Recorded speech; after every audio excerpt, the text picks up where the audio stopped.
बिस्मिल्लाहिर्रहमानिर्रहीम। Dear students, अस्सलाम वालेकुम। बेटा आज हम जो है वो पार्ट 2 जो है वो स्टार्ट करने जा रहे हैं और उसमें जो है वो यूनिट नंबर 9 और उसका फर्स्ट लेक्चर आज इलेक्ट्रोस्टैटिक्स। इसमें जो है वो जो मेन टॉपिक्स हमारे ज़ाहिर है वो कूलम्स लॉ है, इलेक्ट्रिक फील्ड स्ट्रेंथ जो है उससे रिलेटेड और इलेक्ट्रिक पोटेंशियल है और कैपेसिटर से रिलेटेड क्वेश्चंस हैं। तो ये हमारे मेन टॉपिक्स होंगे, उनको हम इंशाल्लाह जो है वो कवर करने की कोशिश करेंगे इन 3 लेक्चर्स। सो लेक्चर 1 जो है इसमें इलेक्ट्रोस्टैटिक्स जो है वो बेसिकली हम कहते हैं इलेक्ट्रोस्टैटिक्स क्या है जी, वी से study of charges at rest. So study of charges at rest जो है वो हम कह रहे होते हैं इलेक्ट्रोस्टैटिस्टिक्स, और इसमें अगर चार्जेस की स्टडी इन मोशन हो उसको कहते हैं इलेक्ट्रोडायनामिक्स। अच्छा, इसमें जो है वो सिंपल से ज़ाहिर कुछ इंपॉर्टेंट पॉइंट्स हैं वो साथ साथ आप लोगों ने इंफॉर्मेशन बेस वो साथ साथ नोट डाउन कर रहे हैं बिकॉज वो मल्टीपल चॉइस बन सकते हैं। For example the minimum charge that can be quantified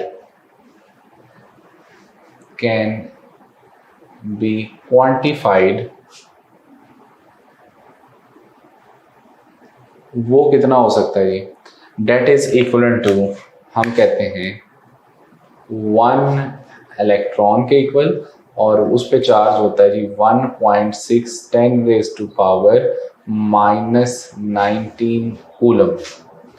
और ये मिनिमम से मिनिमम चार्ज जिसको हम कैलकुलेट कर सकते हैं, क्वांटिफाई का मतलब जिसको हम मेजर कर सकते हैं, वो कितना होता है जी, वो 1.6 10⁻⁻19 कूलम के इक्वल होता है, जो कि 1 इलेक्ट्रॉन पे इसका चार्ज होता है, मैग्नीट्यूड जो होता है। ठीक है जी। अच्छा, अब देखो कि यहाँ पर जो है इट इम्प्लाइज दैट, यहाँ पर एक और मल्टीपल चॉइस क्वेश्चन आपके पास बन गया कि इट मीन्स दैट कि 1 कूलम ऑफ चार्ज जो है उसमें कितने नंबर ऑफ इलेक्ट्रॉन्स के इक्वल चार्ज होता है। 1 कूलम जो है वो किसके इक्वल हो जाएगा, 1 डिवाइडेड बाय 1.6 इंटू 10⁻⁻19 इलेक्ट्रॉन्स। सो यहाँ से आपके पास जो है वो 1 कूलम जो है वो किसके इक्वल आ जाएगा। अगर 1 डिवाइडेड बाय 1.6 इंटू 10⁻⁻19 करोगे, so you will get the answer 6.25 10⁻18 यानी +18 इलेक्ट्रॉन्स होते हैं इन 1 coulomb of charge. So this is an important concept कि 1 कूलम ऑफ चार्ज है उसमें कितने इलेक्ट्रॉन्स होते हैं। अच्छा जी, अगर हमारे पास जो है वो कोई बॉडी न्यूट्रल होती है, न्यूट्रल का मतलब है उसमें जितने नंबर ऑफ इलेक्ट्रॉन्स हैं उतने नंबर ऑफ प्रोटॉन्स हैं, तो इलेक्ट्रिकली अगर वो न्यूट्रल होती है, सो न्यूट्रल कोई भी हमारे पास कोई भी सफ़ीर है, कोई भी बॉडी है न्यूट्रल है अगर, सो लेट्स से कि हमारे पास जो है एक न्यूट्रल सफ़ीर है। ठीक है जी। अच्छा, अगर हम इसमें जो है वो कहें जी न्यूट्रल सफ़ीर जो है, तो इसका मतलब है उसके ऊपर जो टोटल ओवरऑल जितने नंबर ऑफ इलेक्ट्रॉन्स है उतने नंबर ऑफ क्या होंगे, protons. As a whole electrically वो क्या होगा, न्यूट्रल होगा। अच्छा, अब अगर आप इसको जो है इसके ऊपर नेगेटिव चार्ज होता है, अगर सफ़ीर नेगेटिवली चार्ज है, इसका क्या मतलब होगा। अगर वो सफ़ीर जो है वो पॉजिटिवली चार्ज होगा, इसका क्या मतलब होगा। जब कोई भी बॉडी जो है वो नेगेटिवली चार्ज होती है या पॉजिटिवली चार्ज होती है, अगर नेगेटिवली चार्ज होती है तो उसका मतलब है हम कहेंगे उसमें जो है वो क्या है, बेसिकली एक्सेस ऑफ इलेक्ट्रॉन्स हैं, जिसकी वजह से जो है वो उसको हम कह रहे हैं कि वो नेगेटिवली चार्ज है। और अगर जो है वो उसके ऊपर पॉजिटिव चार्ज है तो हम कहेंगे कि बेसिकली वो डेफिशिएंसी ऑफ इलेक्ट्रॉन्स की वजह से उसके ऊपर जो है वो पॉजिटिव चार्ज है। फॉर एग्जांपल ये हमारे पास न्यूट्रल सफ़ीर था, अगर मैं इसमें एक इलेक्ट्रॉन ऐड करूंगा, इलेक्ट्रॉन अगर एक ऐड करूंगा तो उसके ऊपर नेगेटिव चार्ज आ जाएगा। अगर लेट्स से जी अगर हम उसमें से एक इलेक्ट्रॉन रिमूव करेंगे तो उसके ऊपर कौन सा चार्ज आ जाएगा, पॉजिटिव चार्ज आ जाएगा। सो बेसिकली जो है वो हमारे पास जो नेगेटिव, अगर कोई बॉडी नेगेटिवली चार्ज है, इसमें it means excess of electrons की वजह से नेगेटिवली चार्ज है। और अगर कोई पॉजिटिवली चार्ज है हम कहते हैं कि वो डेफिशिएंसी ऑफ इलेक्ट्रॉन्स की वजह से जो है उसके ऊपर पॉजिटिव चार्ज होता है। अच्छा, अब हम मज़ीद जो है वो नेक्स्ट जो है ज़ाहिर है इलेक्ट्रिफिकेशन यानी इलेक्ट्रोस्टैटिक्स, जो चार्जेस जो किसी भी बॉडी पे हम चार्ज लेके आते हैं या किसी को हम जो चार्ज करते हैं चाहे नेगेटिवली चाहे पॉजिटिवली, उसके दो मेथड होते हैं। तो चार्जेस जो है वो किसी बॉडी को अगर हमें चार्ज करना है तो चार्ज जो है वो बेसिकली उसके दो मेथड हैं। एक होता है चार्ज बाय आइदर बाय जो है वो कौन सा मेथड, इंडक्शन मेथड,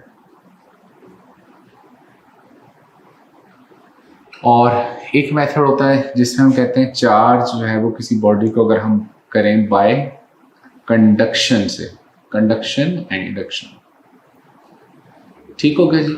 अच्छा, इंडक्शन जो होता है, जहां भी वर्ड इंडक्शन आ जाए, इंड्यूस आप चार्ज कर रहे हो, तो इंडक्शन जो है वो with out physical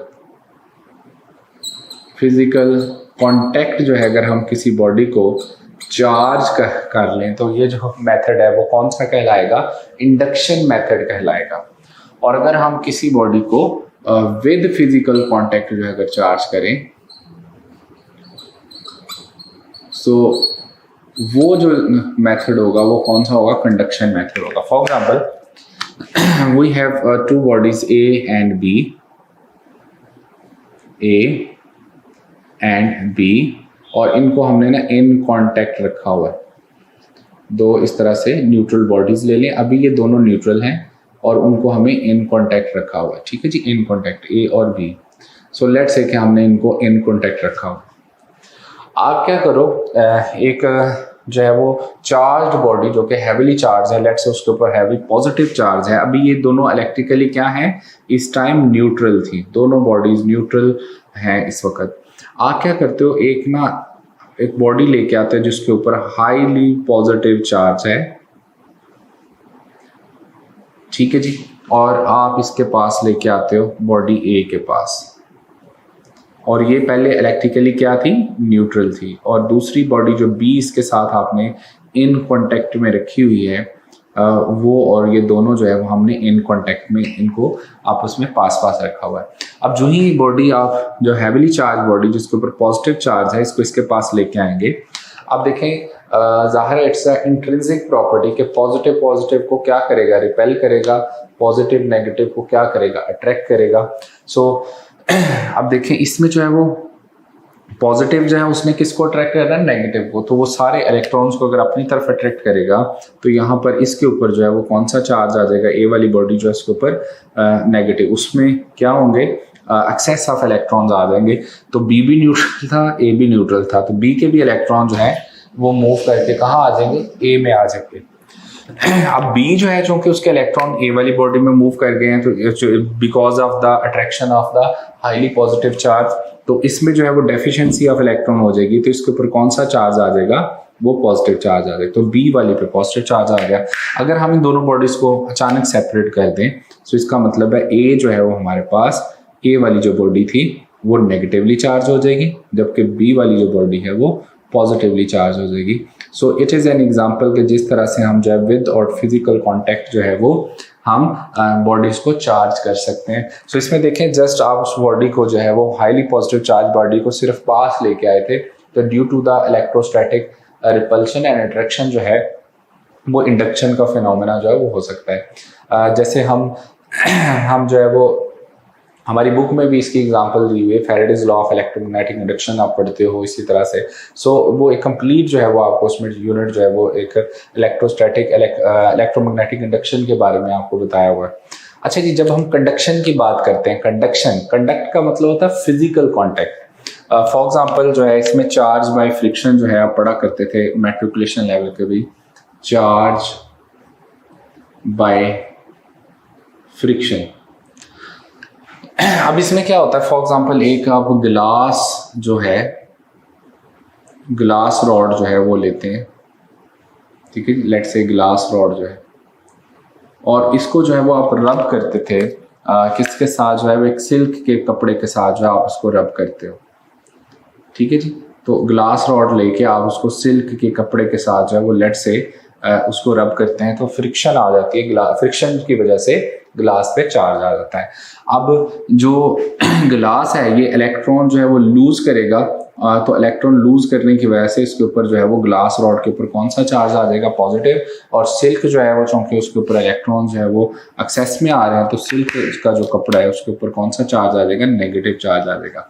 so access of electrons की वजह से सिल्क जो है उसके कपड़े के ऊपर नेगेटिव चार्ज, जबकि ग्लास रॉड के ऊपर कौन सा चार्ज आएगा, पॉजिटिव।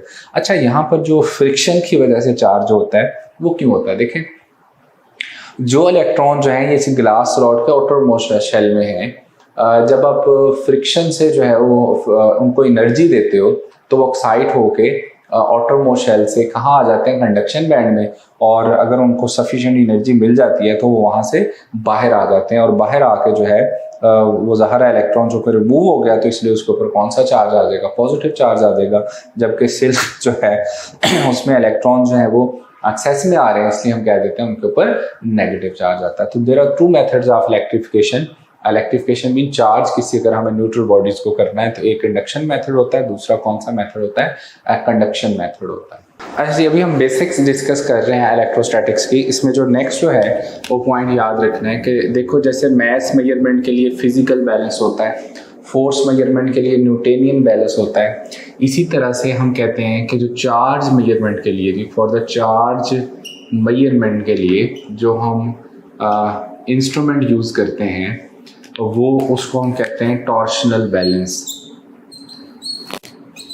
टॉर्शनल बैलेंस जैसे मैथ मेजरमेंट के लिए आप जो है वो फिजिकल बैलेंस यूज़ कर रहे होते हो, जो आपकी फोर्स मेजरमेंट है उसके लिए न्यूटोनियन बैलेंस या स्प्रिंग बैलेंस यूज़ करते हैं। इसलिए जो चार्ज मेजरमेंट है सो याद रखना है, इंपॉर्टेंट मल्टीपल चॉइस है, इसके लिए हम टॉर्शनल बैलेंस जो है उसको मेजर करते हैं।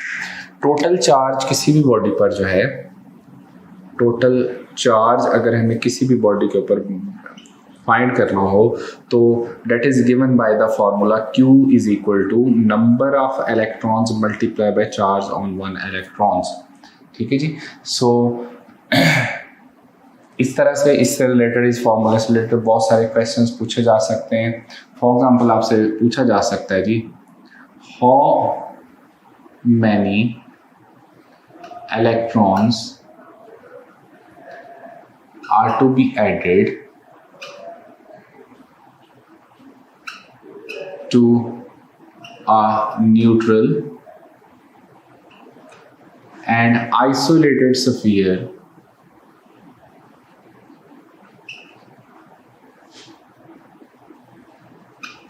for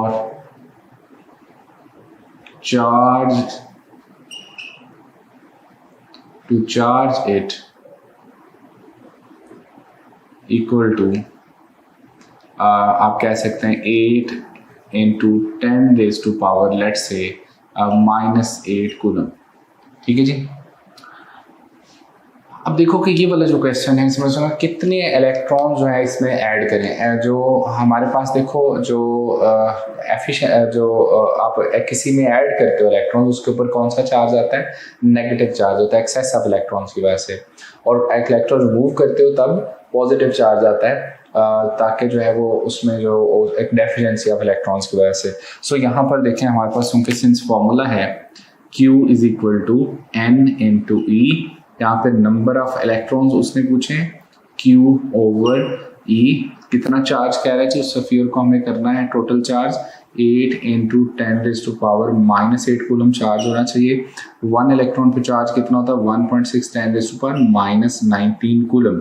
सो कैंसल आउट हो गया कूलम कूलम, ये 1.6 है, 8.08 जो है तो इसका मतलब है आपका आंसर जो है वो आ जाएगा यहाँ पे 5 और इनटू जो है वो 10 raised to power ये -19 है ऊपर आकर +19 हो जाएगा।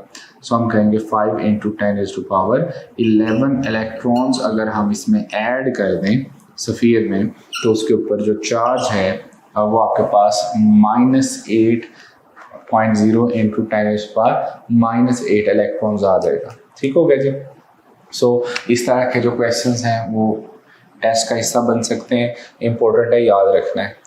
ठीक है जी। अब देखो कि बाकी बड़ी सिंपल सी बातें हैं, जैसे हम कहते हैं कि जी सिमिलर चार्जेस होंगे, it is a intrinsic property कि सिमिलर चार्जेस हैं उन्होंने एक दूसरे को क्या करना है, रिपेल, पॉजिटिव पॉजिटिव ने रिपेल करना है, नेगेटिव नेगेटिव ने रिपेल करना है। और अगर अपोजिट चार्जेस हों तो उन्होंने एक दूसरे को क्या करना है, अब सिमिलर चार्जेस हैं वो एक दूसरे को रिपेल करेंगे और अपोजिट चार्जेस हैं तो वो एक दूसरे को अट्रैक्ट करेंगे। ठीक हो गया जी। अच्छा, अब देखो कि नेक्स्ट अगर हम बात करें, अब देखो ये जो जितने भी छोटे मोटे इंफॉर्मेशन बेस्ड क्वेश्चंस आते हैं दे आर इम्पोर्टेंट वन, और इनको भी आपने अच्छे से प्रिपेयर करना है। समझ लें कि ये as far as information is concern ये इम्पोर्टेंट है सारे के सारे। अच्छा, अब देखो जो चार्जेस हैं उसमें हम यहाँ पर कह रहे हैं चार्जेस एट रेस्ट और जो study of charges at rest है। सो इसमें जी इफ अ चार्ज जो है इसमें याद रखना है इज नंबर 1, सिचुएशन हो सकती है इज एट रेस्ट। दूसरी बात, if a charge is moving with uniform velocity. ठीक हो गया। तीसरा है if a charge is accelerating, अगर चार्ज जो है वो एक्सेलरेट कर रहा हो। ठीक है, ये 3 सिचुएशन हो सकती है। अब एट रेस्ट का मतलब है ज़ाहिर है वो वेलोसिटी 0 है, मूविंग विद यूनिफॉर्म वेलोसिटी का मतलब है इसका एक्सेलरेशन जो है वो 0 है। ठीक है जी। अच्छा, अगर कोई चार्ज रेस्ट में होता है तो याद रखना उसके अराउंड जो है वो सिर्फ और सिर्फ एक ही फील्ड होती है, कौन सी, electric field. If a charge is at rest उसके अराउंड जस्ट इलेक्ट्रिक फील्ड होती है। If a charge is moving with uniform velocity उसके अराउंड जो है वो सिर्फ और सिर्फ क्या होगी, मैग्नेटिक फील्ड होती है। और if a charge is accelerating mean variable velocity से मूव कर रहा है, वेरिएबल स्पीड के साथ मूव कर रहा है, तो उसके अराउंड जो है ऑन जो है वो बोथ उसके अराउंड जो है वो इलेक्ट्रो एंड मैग्नेटिक फील्ड जो है, इलेक्ट्रोमैग्नेटिक फील्ड जो है दोनों की तरफ फील्ड होगी। ठीक हो गया जी। सो यहाँ पर जो है ये सिंपल सी इंफॉर्मेशन है, इनको साथ साथ जो है वो अपने रिवाइज करके जाना ताकि इनसे रिलेटेड अगर क्वेश्चन आता है आप इजीली और डायरेक्ट आंसर कर सकें। नेक्स्ट जो है जी एक मेन टॉपिक के बारे में हम बात करेंगे, कूलम्स लॉ जो है। ज़ाहिर है इससे रिलेटेड जो है वो न्यूमेरिकल भी आ सकते हैं, इससे रिलेटेड जो है वो सिंपल बेसिक लेवल के क्वेश्चन भी आ सकते हैं। ज़्यादा चांसेस हैं कि इससे रिलेटेड जो है वो न्यूमेरिकल बन सकता है।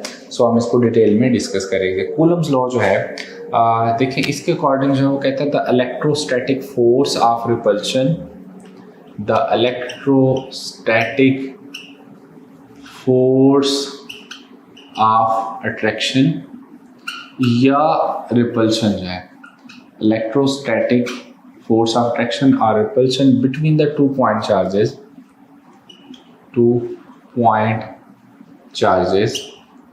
अच्छा, अब देखो कि इसका मतलब ये हुआ कि जो इसकी लिमिटेशन भी है कूलम्स लॉ की, जो कि वो कहते हैं कि जी चार्जेस जो है वो क्या होने चाहिए, point charges placed at A small distance.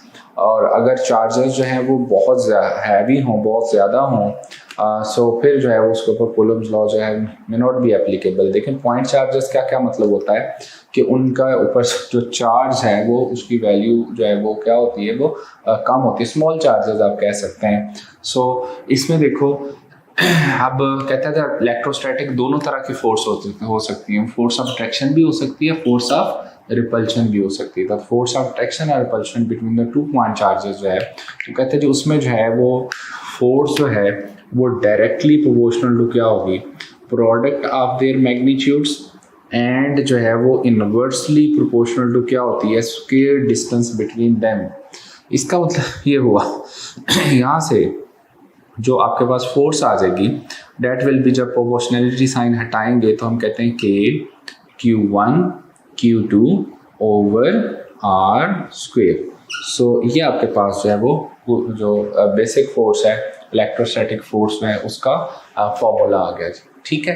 अच्छा, अब देखो कि यहाँ पर जो है इसमें जो K है यहाँ पर, वेयर K जो है इसको हम कहते हैं जी कूलम्स कांस्टेंट, इसकी वैल्यू क्या होती है जी 9 इंटू 10⁻⁹ न्यूटन मीटर स्क्वायर पर कूलम स्क्वायर।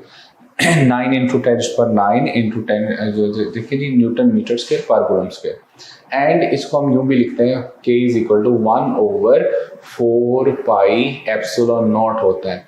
यहाँ से समटाइम्स उसको रीअरेंज करके इंपॉर्टेंट पास्ट ईयर क्वेश्चन है, इसको epsilon naught is equal to 1/4 pi के भी लिख सकते हैं, 1/4 पाई के। ठीक है जी। अच्छा, अब यहाँ पर ये जो है एप्सिलॉन नॉट जो है ये permittivity of the free space कहलाती है एंड इसकी जो वैल्यू है वो है जी 8.85 इंटू 10⁻⁻12। अब देखो यूनिट इसका रिवर्स हो जाएगा। यूनिट क्या है इसका, यहाँ पर देखें चूंकि 1/k है ना, इसका यूनिट क्या है न्यूटन मीटर स्क्वायर पर कूलम स्क्वायर। इसका क्या बनेगा कूलम स्क्वायर पर न्यूटन जो है और पर मीटर स्क्वायर। ठीक हो गया जी। सो ये इसके यूनिट्स भी याद रखते हैं आपने चूंकि ये भी इम्पोर्टेंट है। अब नेक्स्ट जो हम बात करेंगे इसी में जो है वो, अब देखो ये फॉर्मूला जो है वो डिफरेंट न्यूमेरिक्स में हमारे पास यूज होना है। यही फॉर्मूला सेम जो है ये आपके पास जो है वो डिफरेंट जो है वो आगे जाके कॉन्सेप्ट्स में भी यूज हो सकता है। सो देखें इसको ज़रा और एनालाइज कर लेते हैं थोड़ा सा। फोर्स जो है वो हमने कहा कि किसके इक्वल है, k Q1 Q2 over r square के इक्वल है। अच्छा, अब देखो कि लेट हम कर लेते हैं 2 point charges Q1 and Q2 are 2 point charges. ठीक है जी, separated by a small distance जो है उसको हम कह लेते हैं r। तो दो हमने जो है पॉइंट चार्जेस ले लिए, Q1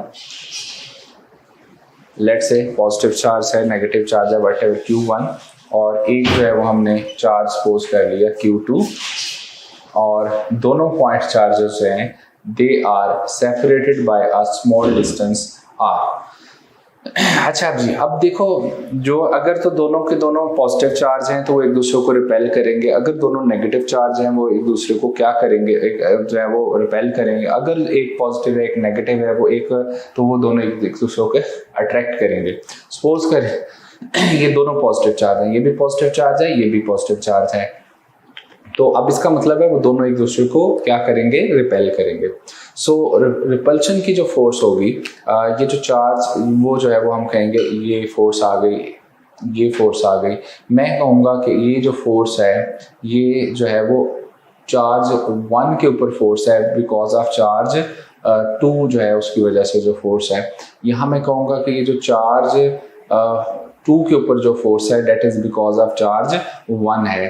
तो अब गौर करें कि F21 और F12 जो है वो दोनों इक्वल और अपोजिट डायरेक्शन में होंगी, और इनके दरमियान जो इसका जो यूनिट वेक्टर है वो भी आप साथ साइड का जो कि कह सकते हो, इसका यूनिट वेक्टर जो हम लिखेंगे R21, इसका जो यूनिट वेक्टर है उसको हम क्या कहेंगे R12।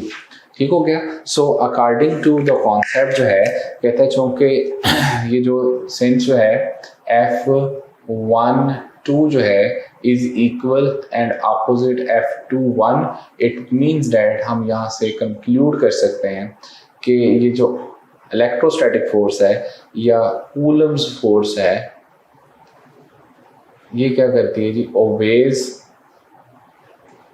Newton's third law. तो कूलम फोर्स जो है वो हम हेंस हम कह सकते हैं कि जो कूलम्स फोर्स है ये कौन सी फोर्स है, इज अ म्यूचुअल फोर्स। इसको हम कह सकते हैं कि ये म्यूचुअल फोर्स है। म्यूचुअल फोर्स का मतलब क्या है, जितना चार्ज 1 चार्ज 2 के ऊपर फोर्स अप्लाई कर रहा है उतना चार्ज 2 चार्ज 1 के ऊपर फोर्स अप्लाई कर रहा है। मैं क्वेश्चन लिखता हूँ ताकि आपको कॉन्सेप्ट जो है वो क्लियर हो जाए। ये बहुत इंपॉर्टेंट कॉन्सेप्ट है, बार बार बच्चे पूछ रहे होते हैं। फॉर एग्जाम्पल मैं लिखता हूँ let's say ji 2 point charges Q1 late से मैं लिख लेता हूँ 2 इंटू और जो है वो 2 माइक्रोकूलम, एंड Q2 जो है लेट से मैं कह देता हूँ 5 microcoulomb, are separated by let say 1 centimetre distance. Then आपसे पूछा जाए the ratio of ratio of F1 to F2 जो है वो क्या होगी। अब इस तरह का लेट से क्वेश्चन पूछ लिया उसने, और कंफ्यूज नहीं होना, बड़ी सिंपल बात है। इसमें कॉन्सेप्ट है, कॉन्सेप्ट ये है कि जो कूलम फोर्स है ये म्यूचुअल फोर्स है, जो इतना चार्ज 1 चार्ज 2 पे फोर्स अप्लाई कर रहा है उतना चार्ज 2 चार्ज 1 पे फोर्स अप्लाई करेगा। और इसका मतलब है इसका जो आंसर है वो आपके पास क्या होगा 1:1, तो इसका आंसर जो है वो 1:1 आ जाएगा। सो अंडरस्टूड है, तो आपको कैलकुलेट करने की जरूरत ही नहीं है, तो इसका आंसर जो है वो 1:1 दे देना है। जो कि कूलम फोर्स क्या है, इज अ म्यूचुअल फोर्स, और ये न्यूटन्स थर्ड लॉ को ओबे करती है। जितना चार्ज 1 चार्ज 2 पे फोर्स अप्लाई कर रहा है उतना चार्ज 2 चार्ज 1 पे फोर्स अप्लाई करेगा। नेक्स्ट जो है जी, इसमें इंपॉर्टेंट टॉपिक इसी में जो है वो क्या है, कूलम्स लॉ से रिलेटेड इफेक्ट ऑफ मीडियम। ठीक है जी। अच्छा, अब देखो कि कहता है जी कि द इलेक्ट्रोस्टैटिक जो फोर्स होती है, फोर्स जो है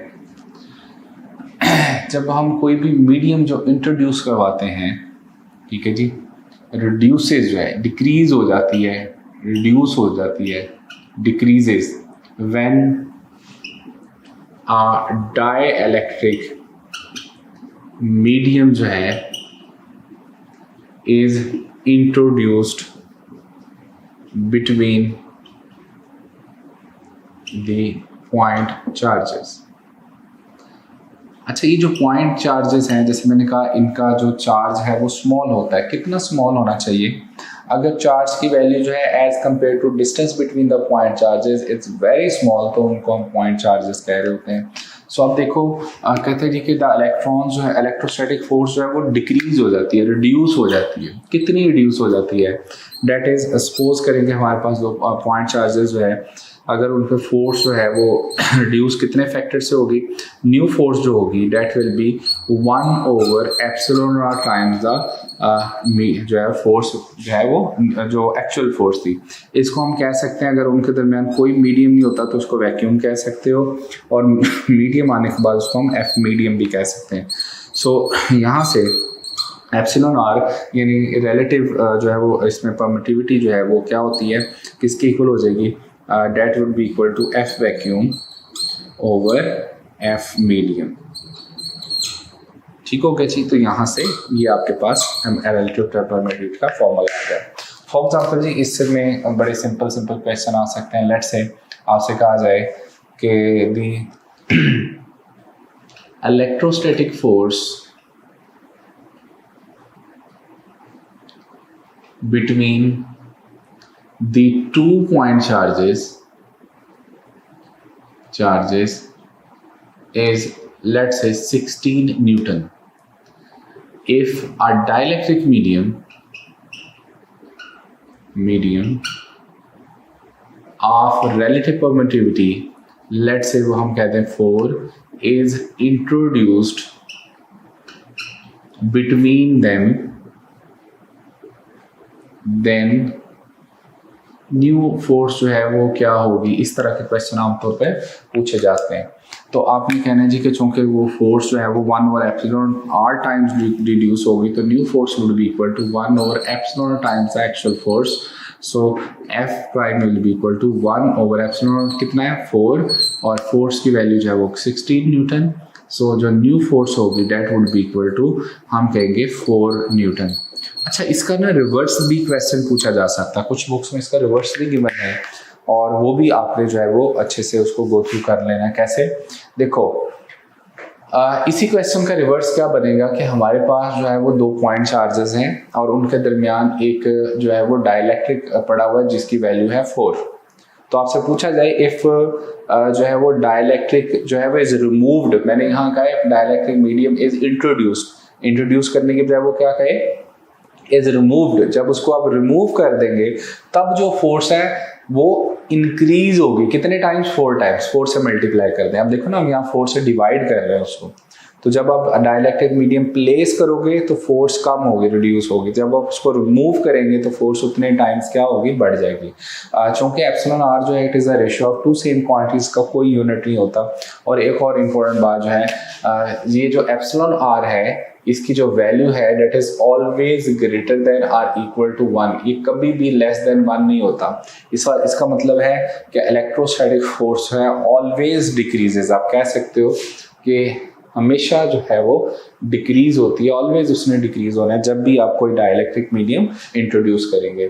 चूँकि एप्सिलॉन आर की वैल्यू जो है वो 1 होती है, किसके लिए, वैक्यूम के लिए। एयर के लिए इसकी वैल्यू 1.0006 होती है। इसके अलावा बाकी जो है फॉर एग्जांपल वाटर के लिए इसकी वैल्यू जो है अप्रॉक्सीमेटली 80 के अराउंड होती है, ठीक है जी। सो ये जो है वो इनकी वैल्यूज हमेशा ग्रेटर देन जो है वो क्या होगी, 1 ही होगी। इसका मतलब है इलेक्ट्रोस्टैटिक फोर्स जो है वो हमेशा जो है वो डिक्रीज करेगी अगर आप कोई डाइलेक्ट्रिक मीडियम जो है बिटवीन द 2 पॉइंट चार्जेस जो है उसको प्लेस कर देते हो। ओके जी, कूलम्स लॉ से रिलेटेड कुछ एक और न्यूमेरिकल सॉल्व कर लेते हैं ताकि थोड़ा और कॉन्सेप्ट क्लियर हो जाए। देखिए बेटा, यहाँ पर एक मैं बहुत ही इंपॉर्टेंट बात बोलना चाहूँगा, स्पेशली फॉर रिपीटर्स और फ्रेशर आल्सो। समटाइम्स बच्चे हमसे पूछ रहे होते हैं, बहुत ज़्यादा प्रैक्टिस कर रहे हैं, बहुत ज़्यादा नंबर ऑफ MCQ सॉल्व कर रहे होते हैं रिलेटेड टू आवर टॉपिक, फिर भी रिजल्ट्स बेहतर क्यों नहीं हो रहे होते। बड़ी सिंपल सी बात है कि देखो, कूलम लॉ एक टॉपिक है और ज़ाहिर है इसका एक फार्मूला हमने पढ़ा है, F = K Q1 Q2 over R²। इस फार्मूले से रिलेटेड जो है कितने क्वेश्चंस बन सकते हैं, कितने न्यूमेरिकल बन सकते हैं।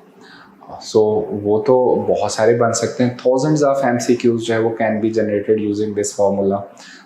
बेहतर क्या है कि हम जो है वो thousands of multiple choice question ढूंढना शुरू कर दें और उनको सॉल्व करें, या फिर जस्ट हम जो है इस फॉर्मूले के कॉन्सेप्ट को अच्छे से अंडरस्टैंड करने की कोशिश करें, चाहे फिर हमसे कोई भी क्वेश्चन पूछा जाए हम इजीली आंसर कर सकेंगे। गलती क्या करते हैं स्टूडेंट्स, वो बजाय कॉन्सेप्ट को कंसीव करने के प्रॉपर वो MCQs के पीछे भाग रहे होते हैं। वो तो किसी भी टॉपिक से रिलेटेड थाउजेंड्स ऑफ MCQs हो सकते हैं। बेहतर है प्रॉपर कॉन्सेप्ट आपका जो है वो ठीक होना चाहिए। जैसे अभी देखो, मैंने बेसिक्स से स्टार्ट किया और फिर जो है वो हम कूलम लॉ की तरफ आए। जैसे क्वेश्चन 1 है जी, इसमें देखें बेसिक आपकी जो है इंफॉर्मेशन भी यूज होनी है, कॉन्सेप्ट भी यूज होना है। उसने कहा जी, what will be the electrostatic force of repulsion between the 2 charges जो है, 2 स्मॉल स्फीयर्स जो है प्लेस्ड 1 मीटर अपार्ट, दोनों एक दूसरे से 1 मीटर के डिस्टेंस पे हैं। और कहते हैं दोनों जो है हैज अ डेफिशिएंसी जो है, डेफिसिट ऑफ कितना, 6.25 10⁻18 इलेक्ट्रॉन्स। अभी मैंने लेक्चर के स्टार्ट जो है वो इन्फॉर्मेशन में बताया कि देखो, एक इलेक्ट्रॉन अगर जो है वो 1 कूलम ऑफ चार्ज का क्या मतलब होता है, 1 कूलम ऑफ चार्ज कितने इलेक्ट्रॉन्स जो है उसमें होते हैं, उसमें 6.25 10⁻18 इलेक्ट्रॉन्स है। इसका मतलब अगर दोनों चार्जेस जो है उसमें डेफिशिएंसी इतने इलेक्ट्रॉन्स की है, सो इट मीन्स कि उसको उन दोनों के ऊपर जो चार्ज है वो कितना है, 1 कूलम ऑफ चार्ज है, because 1 coulomb of charge consist of 6.25 10⁻18 electrons. So इसका मतलब हम इजीली इसको सॉल्व कर सकते हैं।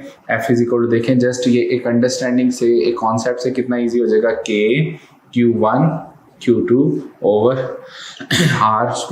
तो उसने हमें जो है वो K कितना है, 9 × 10⁹ होता है। Q1 Q2 दोनों के ऊपर चूंकि वो कहता है डेफिशिएंसी इतनी है, तो दोनों का चार्ज कितना होगा, 1 कूलम, ये भी 1 कूलम, और दोनों के दरमियान डिस्टेंस भी कितना है, वो 1 मीटर। इसका मतलब है आपके पास आंसर जो है वो 9 × 10⁹ क्या आ जाएगा जी, न्यूटन। तो सिंपल जो है उनके दरमियान जो इलेक्ट्रोस्टैटिक फोर्स ऑफ रिपल्शन होगी वो 9 × 10⁹ न्यूटन आ जाएगी। सिमिलरली सेकंड क्वेश्चन जो है ये भी पास पेपर में काफ़ी दफ़ा इस तरह के क्वेश्चन रिपीट हुए और कहते हैं जी electrostatic force between the 2 point charges जो है इज F है। अगर मैग्नीट्यूड जो है वो दोनों चार्ज, ईच ऑफ चार्जेस है, दोनों के मैग्नीट्यूड ऑफ ईच चार्ज जो कह रहे हैं उसको डबल कर दें और डिस्टेंस बिटवीन देम जो है इसको हाफ कर दें, तो बताएं कि न्यू फोर्स क्या होगी। तो लेट्स सी, अपने फॉर्मूले को जो है वो यूज़ करना है। आप जो है वो गेस ना किया करें आंसर्स को, उससे गलतियाँ ज़्यादा होती हैं। सो देखें, F' = K Q1 Q2 over R²। तो अब आप गौर से देखें तो कहते हैं दोनों के जो मैग्नीट्यूड है उसको हमने डबल किया और डिस्टेंस जो है उनको हमने क्या किया, हाफ किया। तो जैसे वो कह रहा है वैसे करके देखते हैं। 2 यहाँ भी आ गया 2 और distance between them is made half. Usually question जो है वो स्टूडेंट्स क्या करते हैं, इसका आंसर दे देते हैं रिमेन सेम। ऐसा नहीं है, आप पुट करें वैल्यूज। अब देखो ऊपर तो 2 2 क्या आ जाएगा 4, नीचे 1/2 है तो ये 1/4 आएगा। 4 ऊपर आके क्या होगा, मल्टीप्लाई होगा, कैंसिल आउट नहीं हो जाएगा।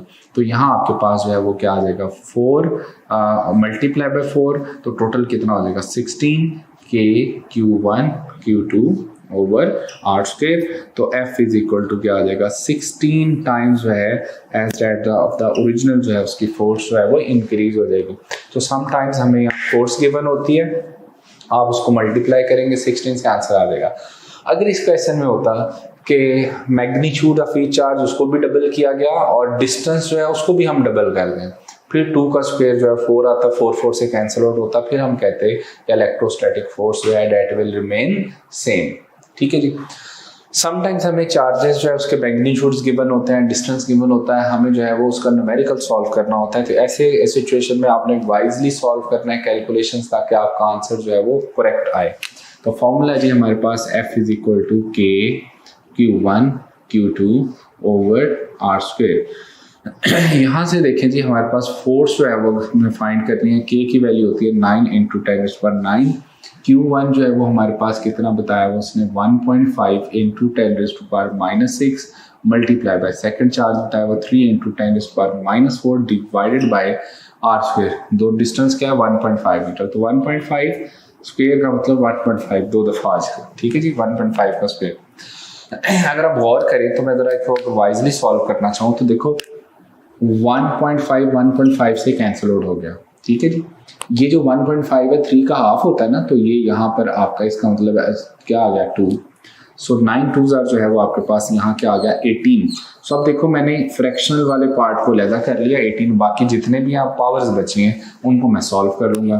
तो 10⁻⁴ ये है +9 -6 -4। ठीक है जी, आपके पास आंसर है 18 × 10⁻⁻1। ये आपका आंसर जो है वो 1.8 न्यूटन जो है वो आंसर आ जाएगा।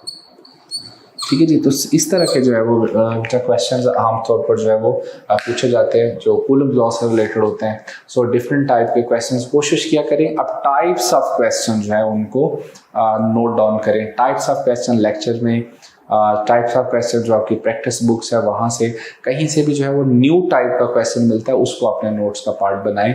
अब बजाय कि हम थाउजेंड्स ऑफ क्वेश्चन जो है वो सॉल्व करें, तो आप देखें ना ये क्वेश्चन है, इसमें आप वैल्यूज चेंज करते जाएं, क्वेश्चन बनते जाएंगे। तो आप 1 2 3 टाइप के क्वेश्चन ये सॉल्व कर लें तो मीन्स अब आपका ये वाला पार्ट सॉल्व हो गया। इसी तरह से ये एक पार्ट ऑफ क्वेश्चन है, एक न्यू टाइप ऑफ क्वेश्चन है जिसमें आपको आमतौर पर डेफिशिएंसी या एक्सेस ऑफ इलेक्ट्रॉन्स के कह के आपको बताया जाए। तो इसमें आपने पहले चार्ज फाइंड आउट करना होगा कि चार्ज की वैल्यू क्या है।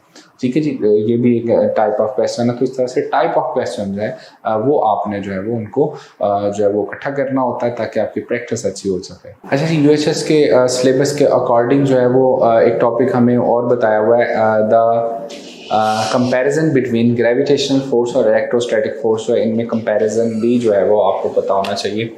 इसमें से जो है वो इंपॉर्टेंट क्वेश्चन आ सकते हैं। Comparison between electrostatic force and gravitational force. So electric force, electrostatic force and gravitational force, इनको ज़रा हम कंपेयर कर लेते हैं, इनके डिफरेंट पॉइंट्स में। अच्छा, कंपैरिजन का मतलब होता है कि इसमें सिमिलरिटीज़ भी आ सकती हैं, इसमें डिफरेंसेस भी आ सकते हैं। जस्ट उनसे रिलेटेड ज़रा कोई भी मल्टीपल चॉइस है, पिक हो सकता है। सो हमने उसको जो है डील करना है। इलेक्ट्रोस्टैटिक फोर्स जो है ये कहते हैं जी कि हम सिंपल से रिवाइज करते जाते हैं। वो कहते हैं जी इलेक्ट्रोस्टैटिक फोर्स में बी अट्रैक्टिव, में बी रिपल्सिव, ये दोनों हो सकती हैं। जो ग्रेविटेशनल फोर्स है डेट इज ये सिर्फ क्या होती है, it is only attractive force. इसमें जो है फोर्स ऑफ रिपल्शन नहीं होती। ठीक हो गया। नेक्स्ट जो है कहता है कि ये जो है ये जो ग्रेविटेशनल फोर्स है हम कहते हैं ये वीकेस्ट फोर्स ऑफ नेचर है। सो जैसे नेचर की फोर्सेस में पढ़ते हैं electric force, magnetic force, weak force, strong nuclear force, gravitational force, इन सब में से जो वीकर स्ट्रेंथ कहते हैं कौन सी है? Gravitational force. So much stronger as compare to gravitational force. ठीक है जी. और उसकी रीज़न भी है.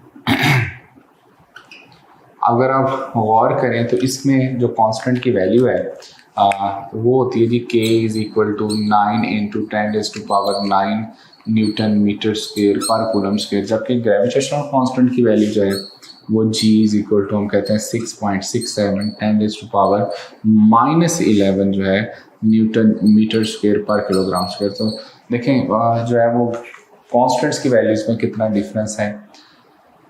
नेक्स्ट जो है कहते हैं जी ये जो है वो इलेक्ट्रोस्टैटिक फोर्स है, चूँकि हमारे पास जो है हम कहते हैं E इज इक्वल टू या इलेक्ट्रोस्टैटिक फोर्स कह लें F इज इक्वल टू के क्यू ओवर आर स्क्वेयर जो है F इज इक्वल टू हम कहते हैं के Q1 Q2 over are square. तो यहाँ से हम कहते हैं F inversely proportional to r square. इसका मतलब है ये obeys inverse square law. Gravitational force भी इनवर्स स्क्वायर लॉ को ओबे करती है, जो कि by law of gravitation F is equal to G m1 m2 over are square. So इसमें भी हम कहते हैं कि F inversely proportional to r square. So it also obeys inverse square law. ये भी इनवर्स स्क्वायर लॉ को obey करती है. ठीक है जी. नेक्स्ट अगर हम बात करें कि ये जो हमारे पास इलेक्ट्रोस्टैटिक फोर्स होती है ये मीडियम डिपेंडेंट होती है, ये मीडियम पे डिपेंड करती है, जबकि ये जो ग्रेविटेशनल फोर्स है ये इंडिपेंडेंट ऑफ द मीडियम होती है. इंडिपेंडेंट ऑफ मीडियम, ये मीडियम पे डिपेंड नहीं करती. जैसे हमने इफेक्ट ऑफ मीडियम अभी पढ़ा है इलेक्ट्रोस्टैटिक फोर्स में कि अगर हम कोई भी dielectric medium between the two charges introduce करवाते हैं तो उसकी फोर्स रिड्यूस हो जाती है, जबकि ग्रेविटेशनल फोर्स पे इसका कोई इफेक्ट नहीं होता. सो इसमें जी आप देखें नेक्स्ट जो है हम कहते हैं कि ये जो हमारे पास जो इलेक्ट्रोस्टैटिक फोर्स है इसमें हम कहते हैं ये कौन सी फोर्स है? ये कंजर्वेटिव है, जबकि ये जो ग्रेविटेशनल फोर्स है ये भी कंजर्वेटिव फोर्स है. दोनों कंजर्वेटिव फोर्सेस हैं. ठीक है. इलेक्ट्रिक फोर्स और gravitational force both are conservative forces. We can shielded by electric force हम इससे बच सकते हैं, बट कहता है we can not shielded by gravitational force. Gravitational force से हम शील्ड नहीं कर सकते. वजह क्या है? जब फॉर एग्जांपल कोई ऐसा रीजन जो इलेक्ट्रिक फील्ड फ्री रीजन हो वो हो सकता है इलेक्ट्रोस. वो कैसे? जैसे आप पढ़ा करते हो जी आप गॉसेस लॉ के एप्लीकेशन में, अगर हमारे पास एक चार्ज रबर बैलून हो उसके अंदर जो है इनसाइड जो है वो इलेक्ट्रिक इंटेंसिटी क्या होती है? 0 होती है. सो वहाँ पर डेट इज़ हम कह सकते हैं इलेक्ट्रोस्टैटिक फ्री रीजन है, तो वहाँ इलेक्ट्रिक फोर्स से हम बच सकते हैं, वहाँ कोई नहीं है. लेकिन gravitational force is everywhere. For example कुछ स्टूडेंट्स कह सकते हैं जी at the center of earth अगर हम कहें तो वहाँ पर तो ग्रेविटेशनल फोर्स जो है वो या जी की वैल्यू 0 होती है. ऐसा नहीं है बेटा. बात यह है कि वहाँ अर्थ की वजह से अर्थ की ग्रेविटेशनल जो फोर्स है वो हम जी अर्थ की जो वैल्यू ऑफ जी है उसको हम 0 ले रहे होते हैं, चूँकि हम रेफरेंस पॉइंट पर बैठे हुए हैं. लेकिन उस पॉइंट के ऊपर अगर हम बैठे हैं तो ऑल अराउंड द यूनिवर्स जो बाकी भी तो ग्रेविटेशनल फोर्स एग्जिस्ट करती है. सन हम जो है वो हमें एक फोर्स ऑफ ग्रेविटी के साथ हमें अपनी तरफ पुल कर रहा है, तो वहाँ पर भी ग्रेविटेशनल फोर्स 0 नहीं होगी. सो यूनिवर्स में कहीं भी हम चले जाएं वो कहता है जी जो gravity we can not shielded by gravitational force जो है कहीं ना कहीं जो है वो किसी न किसी फॉर्म में ग्रेविटेशनल फोर्स मौजूद है. सो ये जो है छोटे छोटे पॉइंट्स इससे रिलेटेड जो है वो आपने जो है वो ये सारे लर्न कर लेने हैं जो कि इलेक्ट्रिक फोर्स और ग्रेविटेशनल फोर्स से रिलेटेड है. It's all about today's lecture number 1 जो है इसमें जस्ट आपने जो है बेटा प्रैक्टिस करनी है. मैं लेक्चर को यहीं ख़त्म कर रहा हूँ. प्रैक्टिस आपने किस चीज़ की करनी है? स्पेशली कूलम्स लॉ से रिलेटेड जितने भी जो पॉसिबल न्यूमेरिकल्स हैं आपकी जो प्रैक्टिस बुक्स में गिवन है उनको आपने सॉल्व करने की कोशिश करनी है और इनके जो बेसिक्स हैं उनको अच्छे से रिवाइज करना है। नेक्स्ट इंशाल्लाह लेक्चर जो है वो कल के लेक्चर में हम जो है वो डिस्कस करेंगे इलेक्ट्रिक फील्ड क्या होती है, इलेक्ट्रिक फील्ड स्ट्रेंथ के डिफरेंट फार्मूलाज को हम डिस्कस करेंगे और इलेक्ट्रिक पोटेंशियल से रिलेटेड जो है वो कुछ क्वेश्चन भी सॉल्व करेंगे, इलेक्ट्रिक फील्ड से रिलेटेड भी क्वेश्चन सॉल्व करेंगे। मुझे इजाज़त दें बेटा, अल्लाह हाफिज़, अपना ख्याल रखिएगा।